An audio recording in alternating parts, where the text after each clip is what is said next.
दोस्तों नमस्कार, स्वागत है आपका बड़ी खबर बड़े खुलासे में।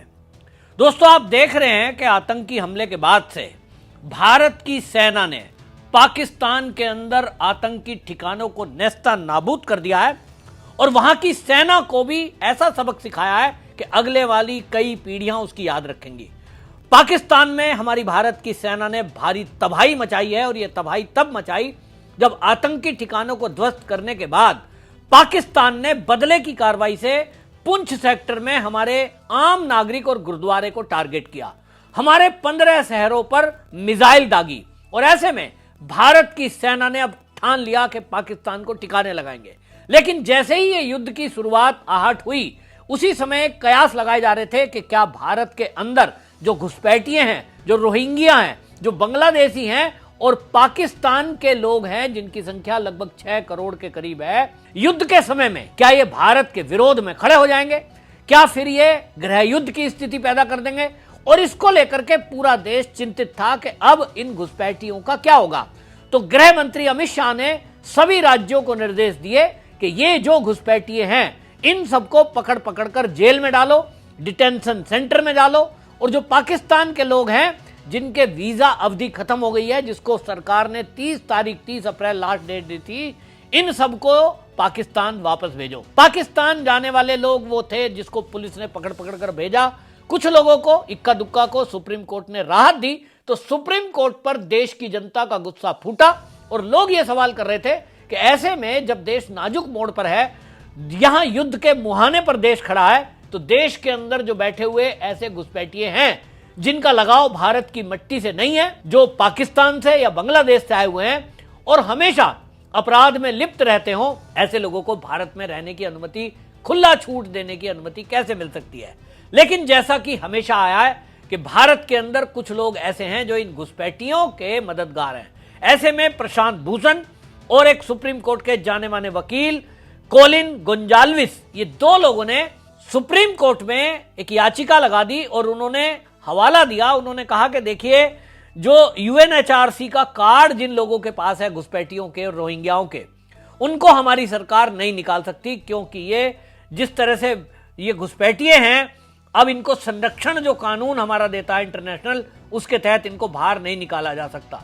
इस मामले में 8 अप्रैल 2021 को ये जो प्रशांत भूषण है, इन्होंने सुप्रीम कोर्ट में एप्लीकेशन लगाई थी और उस समय सुप्रीम कोर्ट ने रोहिंग्याओं को इनके देश वापस भेजने पर रोक लगा दी थी। लेकिन अब मामला जब देश नाजुक मोड़ पर है, तो ये मामला सुप्रीम कोर्ट में दोबारा सरकार की तरफ से गया और जो हमारे सॉलिसिटर जनरल है तुषार मेहता, उन्होंने इस मुद्दे को सुप्रीम कोर्ट में उठाते हुए बताया कि 8 अप्रैल 2021 को जो आदेश दिया था कि निर्वासन की कार्रवाई ये जो है ना आगे जारी रखी जाए, अब जो ये नई कार्रवाई की जा रही है ये उन लोगों पर है जिनका वीजा नहीं है, जिनके पास पासपोर्ट नहीं है और जिनके पास यूएनएचआरसी का कार्ड भी नहीं है। और ये कार्ड बीच में बाधा नहीं देता और ये कार्ड केवल 10 साल के लिए वैलिड है, ऐसा कोर्ट में कहा गया है। लेकिन अब इस मामले में सुप्रीम कोर्ट ने प्रशांत भूषण को बड़ा झटका दिया और सुप्रीम कोर्ट ने ये कहते हुए सबको चौंका दिया, उस खंडपीठ ने, कि इस मामले की हम ठीक से सुनवाई करेंगे और तब तक हम कोई रोक नहीं लगाने जा रहे हैं। अगली सुनवाई 31 जुलाई को है, इसकी सूचीबद्ध किया गया है। तो प्रशांत भूषण को बड़ा झटका लगा है क्योंकि ये सब कोर्ट में गए थे।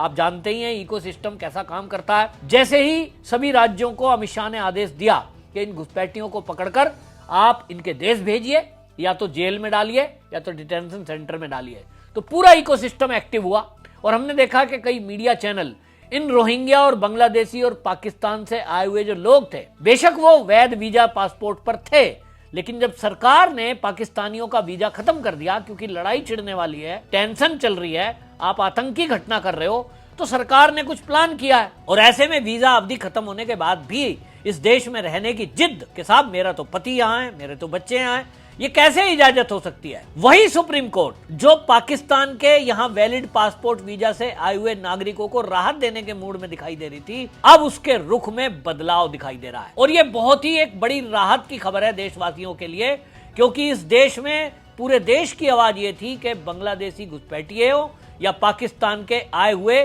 शादी करके वीजा पासपोर्ट लेकर के यहां आए हो, जिनके वीजे अवधि खत्म हो गए, अवैध रूप से यहां रह रहे हैं, उनको यहां क्यों रहने दिया जाए। इस मामले को लेकर के सरकार की तरफ से सॉलिसिटर जनरल पहुंचे हैं।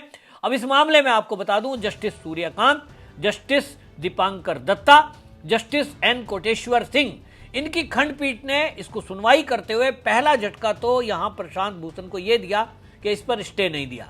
प्रशांत भूषण बार बार एक अपील कर रहे थे कि जज साहब, इसमें जो है बहुत बड़ा एक कोर्ट का भी अवमानना हुई है और इसमें कुछ रोहिंग्या और बच्चों को पुलिस ने देर रात उठा करके निर्वासित कर दिया है, यह खतरनाक है। और यह तक कहा गया कि यह अदालत का अतिक्रमण है। जज साहब, इसमें तत्काल आप रोक लगाएं क्योंकि वो लोग निर्वासित कर दिए गए, पुलिस लगातार कार्रवाई कर रही है। इस पर आपको बता दूं, जस्टिस सूर्यकांत की खंडपीठ ने रोक लगाने से मना करते हुए अगली डेट रखी जुलाई की। अब ये जुलाई की डेट ही समझ लीजिए कितना बड़ा झटका प्रशांत भूषण को है। इनको पहले की आदत पड़ी हुई है कि हम कोर्ट में जाएंगे, तत्काल स्टे हो जाएगा। स्टे हो जाएगा तो पूरे देश में हम इसको राज्य की सरकारों को आदेश सर्कुलेट कर देंगे और जितने भी ये रोहिंग्या और पाकिस्तानी हैं जिनको सरकार ने पकड़कर जेल में रखा हुआ है, इन सबको हम रिलीज करा देंगे। कहीं ना कहीं मुझे दिखाई दे रहा है कि गृह युद्ध कराने का एक षड्यंत्र इसके पीछे मुझे दिखाई दे रहा है। हमेशा ऐसे ही होता है कि जो देश विरोधी ताकतें हैं वो हमेशा एक्टिव रहती हैं।